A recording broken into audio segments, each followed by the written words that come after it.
My name is Soren Malik, and I live in Singapore, near Tiong Bahru. I am 33. I work as a compliance analyst at Harbour Link Systems, a shipping software company near Marina Bay. My job is to read the fine print. I look for mistakes, fraud, and hidden risk. I thought that skill made me safe. I was wrong, because the biggest risk in my life was in my own family. It started on a Monday morning in May, 10 days before the Meridian Awards dinner.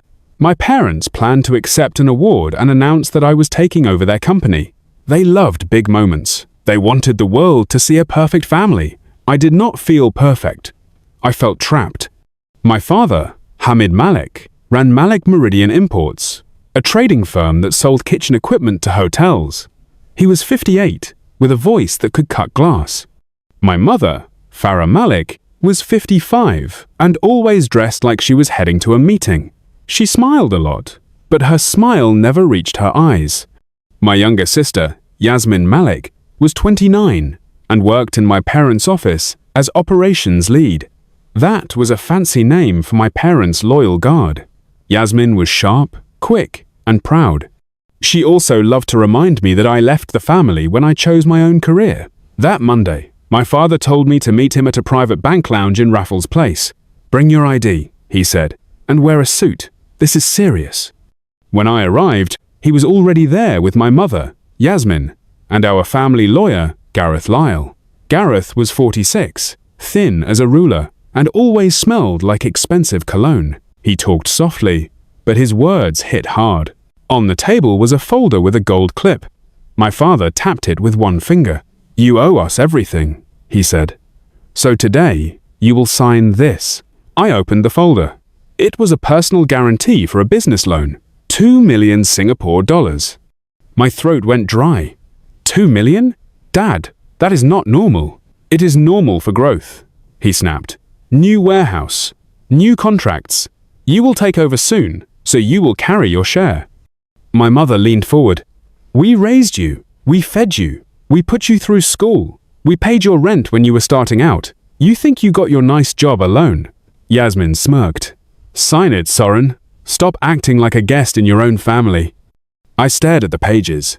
The bank officer, a woman named Priscilla Weng, waited with a pen like she had seen this drama before. I took a slow breath. "I need to read this." Gareth gave a small laugh. "Soren, it is standard. It protects the company."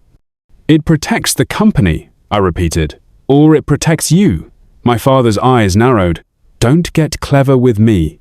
I read every line. It said if Malik Meridian Imports missed payments, the bank could come after me. My salary, my savings, my home, everything. I looked up. "I can't sign this without seeing the full financial records." The room went still. My father's face turned hard. "We don't show our books to children." "I am not a child," I said. "If you want my name on this, I need facts." My mother's smile faded.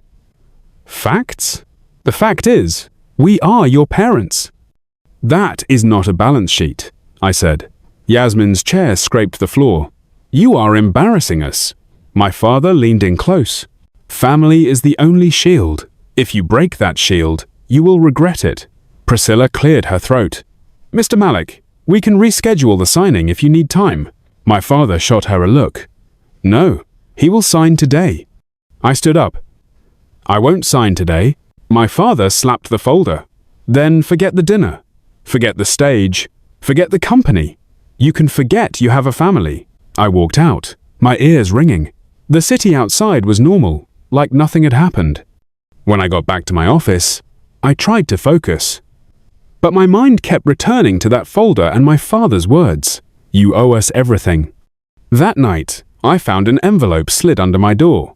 No stamp, no return address, just my name in block letters. Inside was a USB drive and a note. "Soren, you are being pushed to sign a guarantee based on lies. Your grandfather left records. Your parents hid them. Check the drive. The truth is in the numbers." My heart thumped.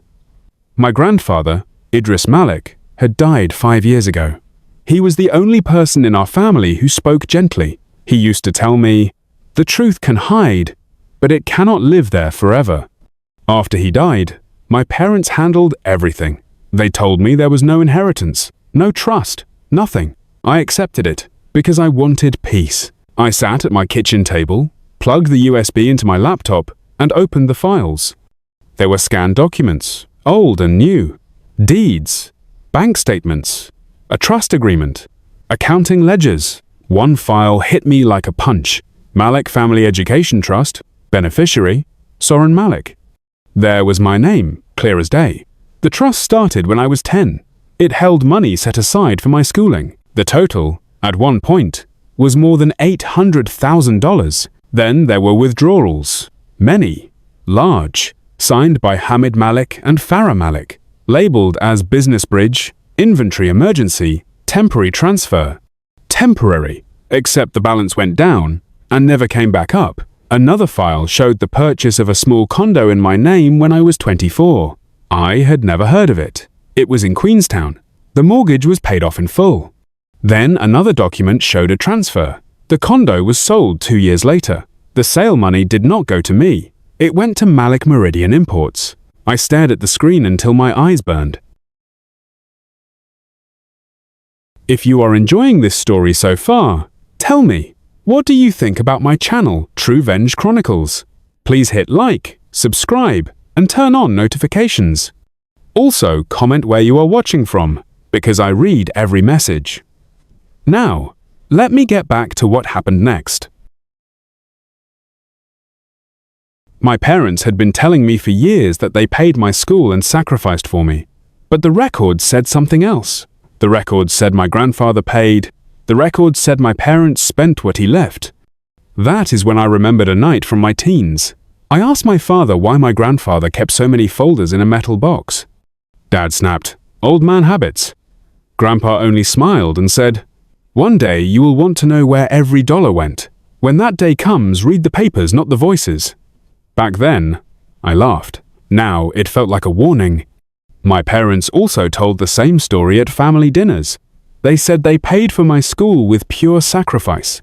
The records turned that pride into anger. If the trust paid for my life, then they had been taking credit for a bill they never paid.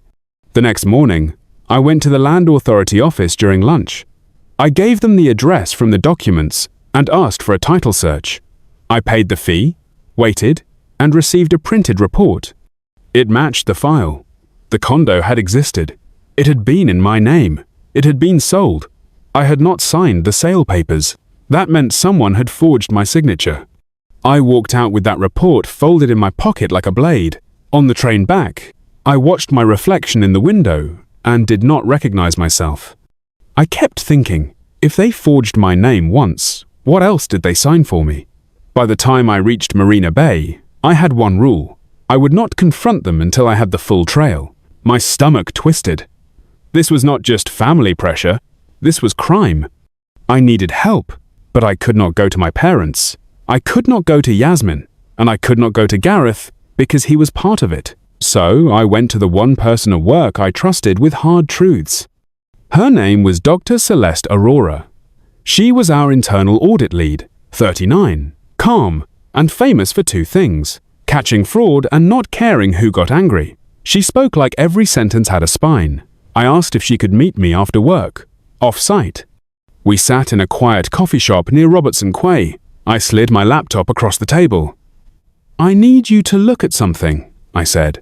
Celeste watched the files without touching her drink. When she finished, she leaned back. "This is serious," she said. "It is my parents," I whispered. Celeste did not flinch. "Fraud does not stop being fraud because it shares your last name. They want me to sign a loan guarantee," I said. $2 million. Celeste's jaw tightened. "So they drain your trust, sell your condo, and now they want your future too." I looked down at my hands. "What do I do?" "You collect proof," she said. "You protect your assets, and you do not warn them." I swallowed. "That feels like betrayal." Celeste tilted her head. "Betrayal is what they did. This is survival." After that meeting, I pulled my credit report and bank alerts. My chest tightened as I saw 2 new credit inquiries from the same private bank lounge. Someone had already tried to move things in my name. I also saw a direct debit order set up to pull money from my account each month, labeled Family Support. I had not created it. I cancelled it, changed my passwords, and set two-step security on every account. Then I started to think like a compliance officer, not like a son. That night, I copied every file. I printed the most important ones. I stored them in 2 places. On Wednesday, my father called again. "Come to the office tonight," he said. "We need to rehearse your speech for the dinner." "I can't," I lied. "Work is busy." He went quiet for a beat. "Don't forget who helped you get that job." That sentence landed differently now. My job was mine. The only thing my parents had helped me get was guilt. On Thursday, Yasmin sent me a message. "If you don't sign, Dad will cut you off for real. No more family, no more name. Don't be stupid." I did not reply. Instead, I went back into the files and looked deeper. The trust papers had a witness signature, an accountant, name Lionel Pike. I searched him online and found a small accounting firm in Bukit Timah. The phone number worked. A receptionist answered. "Pike and Partners, how can I help?" "My name is Soren Malik," I said. "I need to speak to Lionel Pike about the Malik Education Trust." Silence. Then she said, "One moment." A man's voice came on the line, older and cautious. "This is Lionel." I took a breath. "Mr. Pike, I think my parents misused funds from my trust. I have documents." There was a long pause. Then he said, "I was wondering when you would call." My skin went cold. "You knew?" I tried to stop it, he said softly. "Your grandfather asked me to watch the trust. After he died, your parents came with paperwork. They said you agreed. I asked to meet you. They refused. Then they threatened me. I still kept copies." I felt my eyes sting. "Why send me the USB now?" "I did not," he said. I froze. "Then who did?" Lionel exhaled. "Someone else has been watching. What I can do is give you certified copies and a statement." We met that afternoon. Lionel was 67, with kind eyes and hands that trembled a little. He handed me a sealed packet and said, "Be careful, Soren. Your father does not lose quietly." As I drove back toward the city, my phone buzzed. Unknown number. I pulled over and answered. A man's voice said, "Stop digging into old records." "Who is this?" I asked. "You know what you owe," he said. "Sign the guarantee and this goes away." Then the line went dead. My hands tightened on the wheel. My father had more reach than I wanted to believe. On Saturday night, I drove past my parents' warehouse in Jurong. The gate was locked. The lights were off. The place looked asleep, not growing. Then my father's car rolled in. He met Gareth in the dark side lot. I saw Gareth hand him a thin folder. My father shoved it into his jacket like it was a secret. I did not hear their words, but I did not need to. On Friday morning, Celeste called me into a small meeting room at work. She had printed my trust records and laid them out like evidence in court. "I ran numbers," she said. "Your parents' business accounts have patterns that match those withdrawals. Same timing, same amounts." "Can you prove it?" I asked. "I can prove enough to start an investigation," she said. "But you need a safe move, something that stops them from cornering you." I swallowed. "The awards dinner is next Friday." Celeste nodded. "And they want you on stage. That is their spotlight, so you use it." "You mean expose them?" My voice shook. "I mean control the moment," she said. "You can either be their puppet in public, or you can be the person who ends it." That afternoon, my father sent me a calendar invite for Monday. Final signing meeting, 9 a.m., Bank Lounge. I stared at it for a long time. Then I clicked accept, because I had a plan now. I would go to the meeting. I would let them think I was giving in. I would not warn them. I would collect one more thing, the moment they tried to trap me again. On Sunday night, I packed a small bag and placed it by my door. Passport, laptop, a folder of documents. I also moved my savings into a new account in my name only. I transferred only my money. I left the rest untouched. At 11:11 p.m., another message came from the unknown number. "You have no idea who you are fighting. If you walk away, we will make you pay." I read it twice, then turned my phone face down. I did know who I was fighting. I was fighting the people who raised me, then sold my name like it was a spare part. And in 8 hours, I would walk into that bank lounge again, smile, and let them think they had won. But I already had the records, and the records said otherwise. Monday morning arrived like a hard knock. I shaved, wore a suit, and walked back into the bank lounge in Raffles Place. My father stood up the moment he saw me, smiling like a man who believed I was still his property. "There he is," Harbour Malik said, "our future director." My mother sat beside him, hands folded like a prayer. Yasmin had her phone ready, like she wanted proof that I obeyed. Gareth Lyle opened his folder and placed the pen in front of me again. Priscilla Weng watched all of them, then looked at me, waiting. I sat down slowly. "Before I sign," I said, "I need one thing. The full list of the company's current debts, not a summary." My father's smile twitched. "We don't have time for this." "If you have time to risk my home," I said, "you have time to show me numbers." Gareth spoke for him. "Soren, the bank will provide a summary after signing." "No," I said, "that is not how consent works." Yasmin laughed once, sharp. "You're acting dramatic." I ignored her and looked at Priscilla. "Can you print the debt schedule right now?" Priscilla hesitated. "I can request it, but it may take a day. Then we sign in a day," I said. My father's voice went cold. "No, you sign now, or you walk out and never come back." I nodded like I was thinking. Then I offered the test. Celeste and I planned. "I will sign," I said. After Dad signs a short letter, 1 page. It says he never used my name or my accounts without my consent. The air changed. Gareth's eyes narrowed. My mother's fingers tightened on her handbag. Yasmin stopped smiling. My father stared at me. He could not sign that letter. He knew the records. He knew the condo. He knew the trust. He stood up fast. "We are done," he said. "You are ungrateful." My mother's voice rose. "After all we gave you." Yasmin pointed at me. "You want us to fail." I stayed seated. "I want the truth," I said. My father leaned in, close enough that I smelled his aftershave. "You think paper can beat blood?" he whispered. Then he walked out. My mother and Yasmin followed. Gareth paused, gave me a thin smile, and said, "People who fight family lose." When they were gone, Priscilla let out a slow breath. "Mr. Malik," she said quietly, "are you safe?" I blinked. "Why?" She lowered her voice. "Because there were credit inquiries on your profile last week. The request came through your father's company. I flagged it, but it still happened." My stomach dropped. "Can you block anything new in my name?" "Yes," she said, "with an official notice and a police report." "I'll do it today," I said. I left the bank and went to the commercial affairs department. I did not tell my father. I did not warn my mother. I walked into that building like I was walking into a storm on purpose. A man met me in a small room. "Inspector Keon Lim," he said. He was 42, with tired eyes and a calm voice that did not bend. "Tell me from the start." So I did.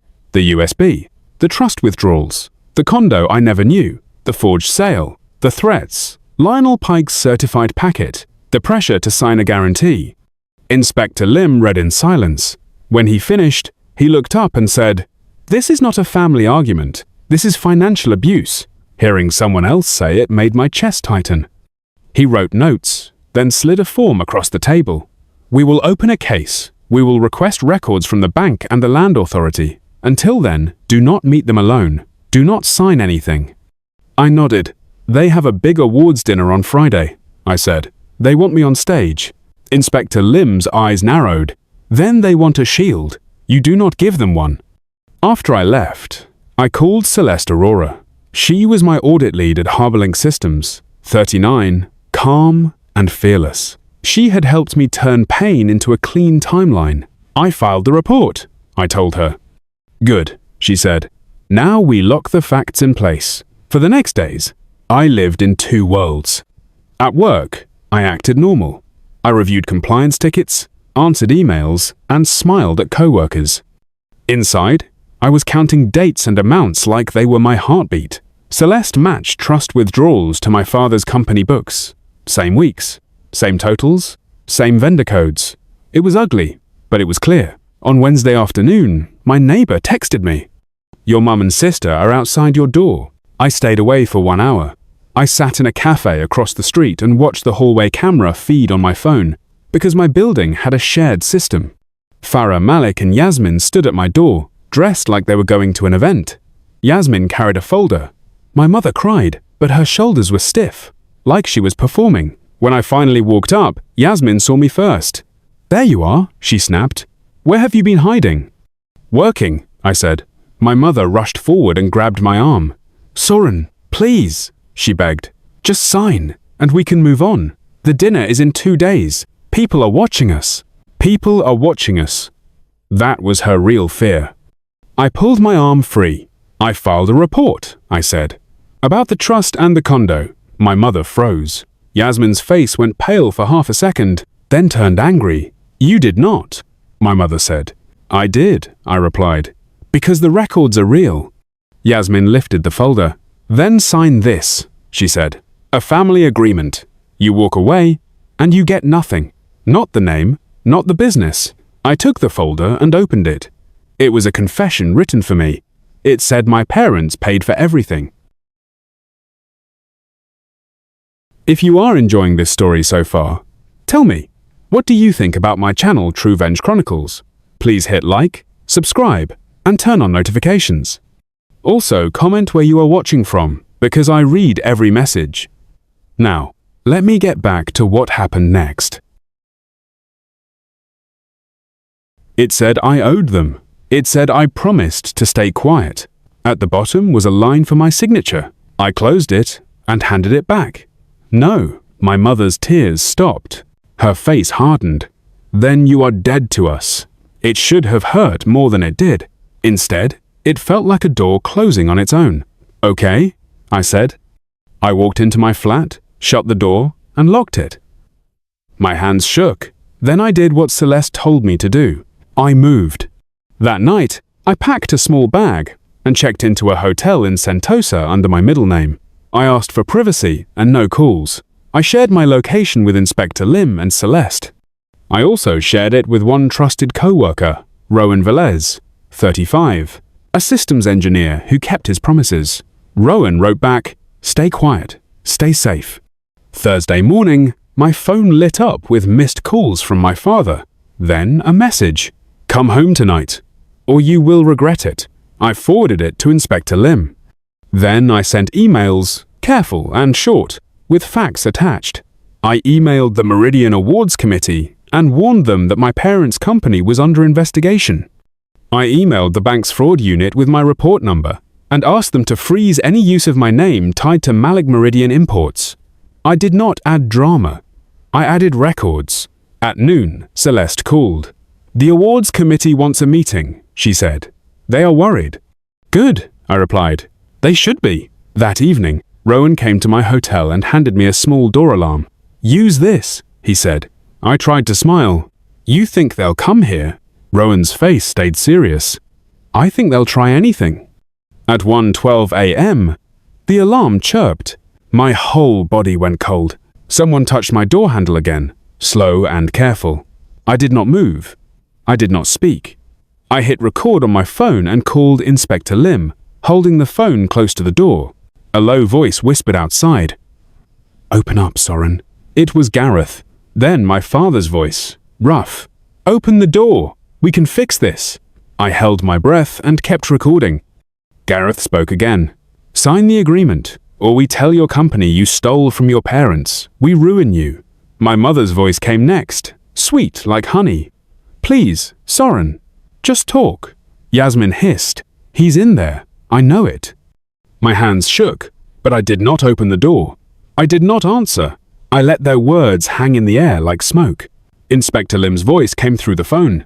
"Stay inside. Do not open. Officers are on the way." Footsteps moved away fast. The hallway fell quiet. 10 minutes later, a firm knock. Police. I opened the door and saw Inspector Lim and 2 officers. Relief hit me so hard my knees felt weak. Inspector Lim looked at my phone. "You recorded?" "Yes," I said. "Good," he replied, and his tone held no comfort, only focus. "We will pull the hotel footage and add intimidation to the case." By sunrise, hotel security confirmed 3 visitors had come to my floor after midnight. They used a service lift. They left the moment patrol arrived. They knew what they were doing, and they were not done. Friday came. The Meridian Awards dinner was at a luxury hall near Marina Bay. The city glittered outside like it was pretending everything was fine. At 4 p.m., I met the awards director, Eliana Frost, with Inspector Lim and Celeste. Eliana was 50, calm and strict. She looked at my documents like they were a fire report. "These are certified," she said. "Yes," Inspector Lim replied. "Active case. If you have the broad to wolves," Eliana nodded once. "Then Malik Meridian Imports will not use our stage tonight." At 6:30 p.m., guests arrived. Cameras flashed. Music played. I watched through a side hallway window as my parents entered like royalty. My father waved at sponsors. My mother laughed too loud. Yasmin posed with her chin high. Gareth stayed close, smiling like he owned the room. At 7:05 p.m., Eliana stepped onto the stage. "Ladies and gentlemen," she said, "we have an update. Due to a compliance matter under review, recognition for Malik Meridian Imports is postponed." A wave of whispers spread like rain. My father stood up. "What is this?" he shouted. Eliana kept her voice even. "Sir, please sit. We will speak privately." He did not sit. That is when Inspector Lim and officers moved into the hall. Badges visible. Gasps. Phones lifted. People leaned forward like it was a show. My father saw the badges and turned pale. Gareth stepped forward fast. "This is a misunderstanding," he said. Inspector Lim looked at him. "Mr. Gareth Lyle, you are required for questioning regarding forged documents and intimidation." Gareth's eyes flicked toward the exit. An officer blocked him. Yasmin cried out, "This is because of Soren." My mother spun, searching the room like she could drag me out by force. My father yelled, "Soren, face me." I did not step into the light. I stayed behind the curtain and watched the truth do its work. Inspector Lim spoke, clear and loud. "Mr. Hamid Malik and Miss Farah Malik, you are required for questioning regarding misuse of a trust, forged property transfer, and coercion of a financial guarantee, OZO." My mother made a choking sound. "No," she whispered. My father tried to push forward. "You can't do this. I built this company." Inspector Lim held up a folder. The records said otherwise. My heart beat hard. Those words felt like my grandfather's hand on my shoulder. Officers guided my parents and Gareth away. Yasmin stood frozen, then started shouting at everyone, blaming me, blaming the committee, blaming the world. Nobody listened. The room had already decided who looked guilty. That night, the award lights kept flashing, but the Malik name was finished. The next weeks were not loud. They were slow and real. The bank froze Malik Meridian Imports accounts. Clients paused contracts. Investigators pulled statements and signatures. Lionel Pike's testimony held. Celeste's timeline held. The condo sale papers failed the signature checks. My parents were warned not to contact me. They still tried, but every attempt became another record. My mother sent letters to my office about shame and family. My father sent a message through a new number. "You ruined us." I did not reply. Yasmin sent one email. I didn't know about the condo, but I knew about the loan. I thought we could fix it later. I was wrong. I answered with one line. Later is how lies grow. Months passed. I moved into a new flat closer to the river. I kept my job. I started therapy, because betrayal from parents is a wound that does not heal by ignoring it. In therapy, I learned a hard truth. You can love people and still walk away from them. 6 months after the dinner, the case reached court. I sat in the back row, hands clasped, while the judge read dates like they were steps on a stair. He spoke about the trust, the condo transfer, and the debit order. He spoke about how pressure can be a weapon. My father looked older than his age. My mother looked tired, not sad, just tired. Gareth tried to argue that the paperwork was a misunderstanding, but the certified copies did not blink. Lionel Pike testified by video call. Celeste explained the matching amounts and vendor codes in plain words. When the judge said my signature had been forged, I felt my lungs fill for the first time in months. The court ordered payback into my trust and penalties tied to the condo sale. Malik Meridian Imports was forced into closure, and the bank recovered what it could. After the hearing, Inspector Lim told me, "You did not ruin them. Their choices did." I nodded, because I finally believed it. I did not celebrate. I went for a long walk by the river and let myself grieve the parents I thought I had. Then I went home and changed the locks, not from fear, but from peace. A year after the dinner, I opened the old USB files one last time. I looked at my grandfather's handwriting on a scanned note. For Soren, so he can stand straight. I closed my laptop and felt the quiet kind of relief that comes after a storm. My parents had said I owed them everything, but the records, the bank logs, and the case file all said the same simple thing. I owed them nothing that was not freely given, and I was finally free. Thank you so much for being here and supporting me. I truly appreciate every like, every comment, and every subscribe. It means more than you know, and it motivates me to keep bringing you stronger, more emotional, and more satisfying stories. If you already subscribed, thank you from the bottom of my heart. Please keep taking an interest in the channel, keep coming back, and keep sharing your thoughts with me in the comments. And if you're watching this channel for the first time, welcome. Don't forget to subscribe so you don't miss what comes next. Also, make sure you check out a new video on the channel right now. There are more powerful stories waiting for you. Goodbye.